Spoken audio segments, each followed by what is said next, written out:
নমস্কার বন্ধুরা, কেমন আছেন আপনারা সবাই? আশা করছি আপনারা খুবই ভালো আছেন। আমিও ভালো আছি। আমি কুহেলি আপনাদের জন্য নিয়ে চলে এসেছি আজকে একটা নতুন রেসিপি। আজ আমি আম দিয়ে একটা নতুন স্বাদের মিষ্টি তৈরি করে দেখাবো। চলুন রেসিপিটা দেখে নিন। আমি এখানে দুটো পাকা আম নিয়ে নিয়েছি।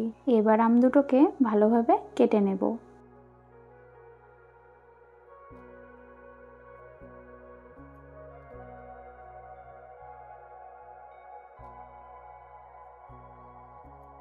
এবার এটা মিক্সিতে দিয়ে একটা মিহি পেস্ট তৈরি করে নেব। পেস্টটা আমার রেডি হয়ে গেছে। প্রথমে এখানে আমের ক্ষীরটা তৈরি করে নেব। তার জন্য কড়াইয়ে দিয়ে দেব হাফ কাপ দুধ আর দেব 4 চামচ পরিমাণ চিনি।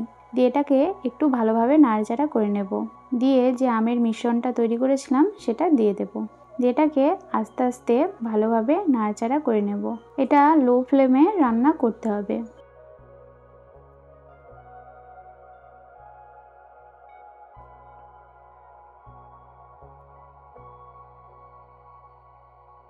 এবার এতে দিয়ে দেব হাফ কাপ গুঁড়ো দুধ। দিয়ে এটাকে ভালোভাবে মিশিয়ে নেব।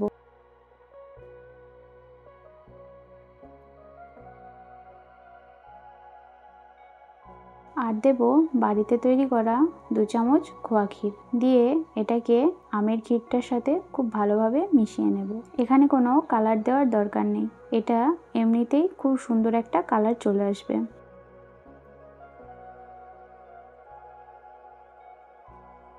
এবার এর ওপর দিয়ে ছড়িয়ে দেব এলাচ গুঁড়ো। দিয়ে একটু নাড়াচাড়া করে নেব। তারপরে এর ওপর দিয়ে দিয়ে দেব 1 চামচ ড্রাই ফ্রুট গুঁড়ো। দিয়ে আবারও এটাকে ভালোভাবে নাড়াচাড়া করে নেব। এখানে ক্ষীরটা অনেকটাই রেডি হয়ে এসেছে।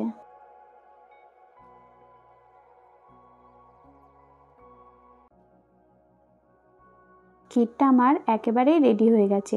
এটাকে নামিয়ে রেখে এবার মালাইটা তৈরি করে নেব। মালাই তৈরি করার জন্য এখানে নিয়েছি 1 লিটার দুধ।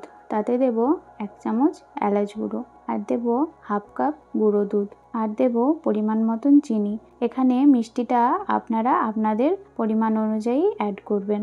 এবার এটাকে ভালোভাবে একবার নাড়াচাড়া করে নেব। আর দিয়ে দেব যে আমের পেস্টটা তৈরি করে রেখেছিলাম সেটা। দিয়ে এটাকে খুব ভালোভাবে নাড়াচাড়া করে নিয়ে গ্যাসের ফ্লেমটা অন করে দেব। এটা হতে থাক ততক্ষণ পাউরুটিগুলো কেটে নিই। এখানে আমি স্লাইড পাউরুটি নিয়েছি। এর 4-5টা ফেলে দেব। এগুলো ফেলে দিয়েছি। এবার এগুলোকে হালকা বেলে নিতে হবে।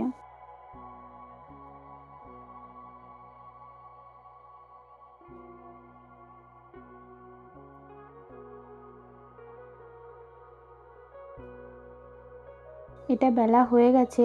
ঠিক এরকম পাতলাভাবে বেলতে হবে। এবার এর ওপর দিয়ে আমের যে ক্ষীরটা তৈরি করে রেখেছিলাম সেটা দিয়ে দেব। আমের ক্ষীরটা খুব ভালোভাবে চারিপাশে লাগিয়ে দেব।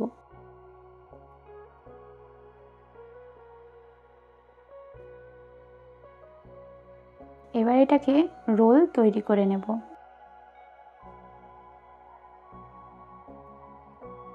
এখানে আমার একটা রোল রেডি হয়ে গেছে। এইরকমভাবেই সব রোলগুলোকে তৈরি করে নেব।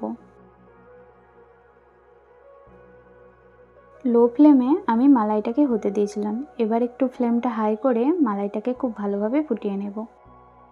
এখানে দিয়ে দেব কিছুটা পরিমাণে সেফরন। সেফরনটা দেওয়ার কারণে এর কালারটা অনেক সুন্দর আসবে আর এটা খেতেও খুব ভালো হবে।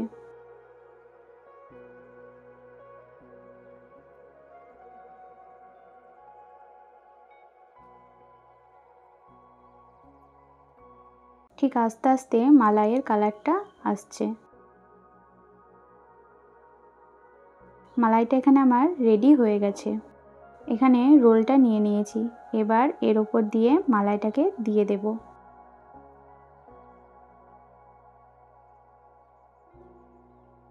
মালাইটা দিয়ে দিয়েছি। এবার এর ওপর দিয়ে আমের কুচি দিয়ে দেব। এবার এটাকে 10 মিনিট ফ্রিজে রেখে দেব। তাহলে এই মিষ্টিটা খেতে আরও সুন্দর হয়। চলে এসেছি 10 মিনিট পরে। এবার এর ওপর দিয়ে আরেকটু ডেকোরেশন করে দেব। এই মিষ্টির রেসিপিটা সত্যিই খেতে অসাধারণ হয়। পরিবেশন করে দেব আজকের রেসিপি। আমি এর নাম দিয়েছি ম্যাঙ্গো মালাই রোল। আপনারা বাড়িতে অতি অবশ্যই একবার ট্রাই করে দেখবেন, এটা সত্যিই খেতে অসাধারণ হয়। রেসিপিটা কেমন লাগলো আমাকে নিচে কমেন্ট বক্সে অবশ্যই কমেন্ট করে জানাবেন। রেসিপিটি যদি ভালো লেগে থাকে একটা লাইক আর একটা শেয়ার করে দেওয়ার অনুরোধ রইল। আপনি যদি আমার চ্যানেলে নতুন হয়ে থাকেন তাহলে প্লিজ চ্যানেলটিকে সাবস্ক্রাইব করে দেবেন আর পাশে থাকা বেল আইকনটি অবশ্যই ক্লিক করে দেবেন আমার পরবর্তী ভিডিওর নোটিফিকেশান সবার আগে পাওয়ার জন্য। চলুন এবার মিষ্টিটা কেটে আপনাদেরকে দেখিয়ে দিই। দেখুন এটা কতটা নরম হয়েছে আর খেতেও অসাধারণ হয়েছে। বাড়িতে একবার বানিয়ে অবশ্যই দেখবেন। আশা করছি আপনাদেরও খেতে অসাধারণ লাগবে। ধন্যবাদ শেষ পর্যন্ত আমার সাথে থাকার জন্য। ফিরে আসছি আর একটা নতুন রেসিপির সাথে। ততক্ষণ সুস্থ থাকবেন, ভালো থাকবেন, নিজের খেয়াল রাখবেন। এখন আসি, টাটা।